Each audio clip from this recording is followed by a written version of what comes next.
Alright, so we've been out to the Wadigans over the weekend, got the car nice and muddy. Now, I like to wash my car when I get back from four-wheel driving the same day or the very day after. Reason being is the mud and the bog holes that we go through. The mud is quite corrosive. You don't want it sitting on your paintwork for too long, and definitely not on the undercarriage of the vehicle. It's a great way to get rust and all sorts of nasty problems, as well as electrical gremlins. So I like to wash the car as soon as I can, and I like to do that using the proper equipment. So definitely not going to the automatic car wash.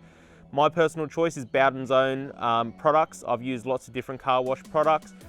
It's my favorite system so far, so I'm going to show you how I do that to my FJ Cruiser. All right, so what I've got here is a pressure washer, or a gurney if you're Australian. So the first step for me is to go around and just wash all this mud off, get as much off as I can just with water. Now, if you were washing a standard car that you haven't taken off-road, this is really an unnecessary step. You'd go straight to step 2. But for me, because of the quantity of mud we've got, give it a hose down. I like to give it a hose down, and then I also like to let it sit so that the mud can soak and sort of drop off.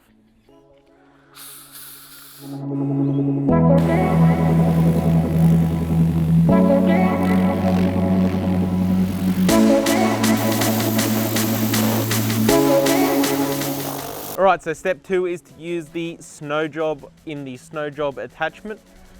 Cover the car in it, let it sit for a few minutes.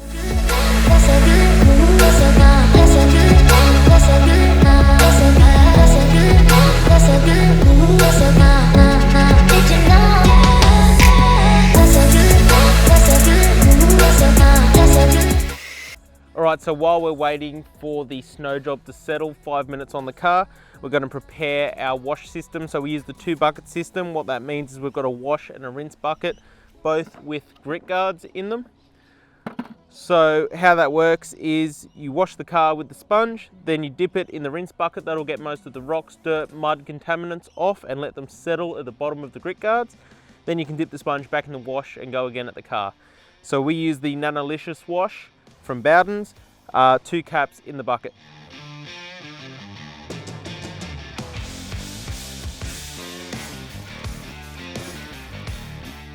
Alright, so recommendations with the sponge. Always work side to side, not in circles, because if you pick up a rock, it's a lot easier to get a straight scratch mark out than it is to get a swirl out. Another recommendation is to wash on either a cold day or in the afternoon, because you don't want the panels to be hot. And also don't let the soap dry on the panel. So if it is a slightly warmer day, make sure you hose or wash the panel off before moving on to the next bit.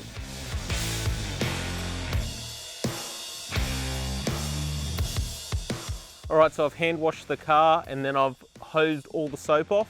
So the next step is happy ending. This is a hydrophobic coating.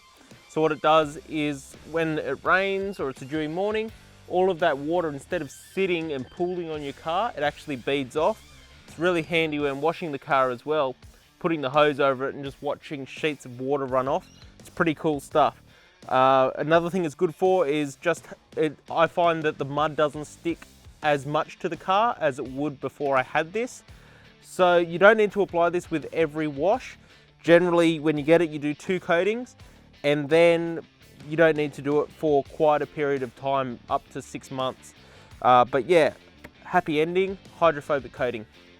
Okay, so the happy ending goes on much like the snow job in the way that you apply it. It doesn't foam up anywhere near as much. And as soon as you've got this on, you can instantly hose it off. You don't need to wait for it to set or dry.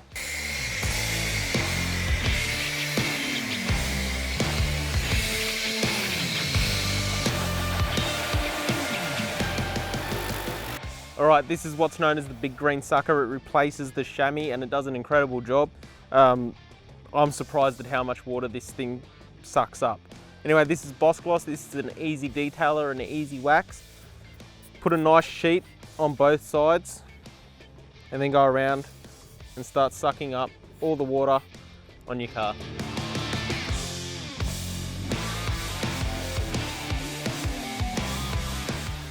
Right, now we're going to use the naked glass on the windows and windscreen.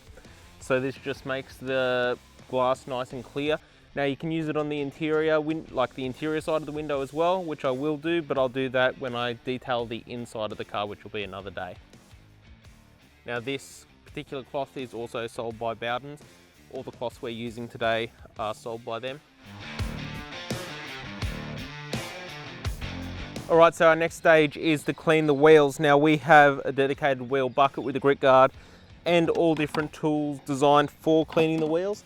Now if I was doing a really detailed clean, I would have done that at the car wash stage. But today I'm just going to use 3 products, all from Bowden's. So we've got the orange agent, which is for the rubber, so it gets all of this mud and crap off, as well as the blue layer that you get on your tyres, which is the dead layer of rubber. Then we've got the tyre shine, which is the last step, and the wheelie clean, which is used for the rims. And when this turns purple, it means it's ready to wash off. It reacts with the brake dust.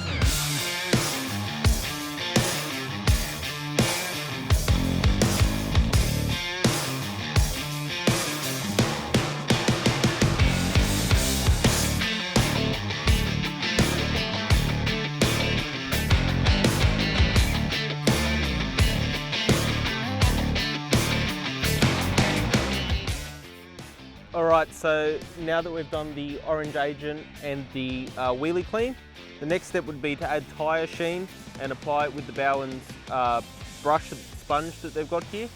Now you have to wait for the tyres to dry. Mine's still got water on them and the sun is setting, so I'm not going to do this step today, but that's one step you can do. The other thing you can do is go around with Mr. Black around all the black plastic, and it gives it an incredible look. Honestly, out of all the products they've got, I reckon Mr. Black is one of the best things you can do to quickly make your car look so much newer.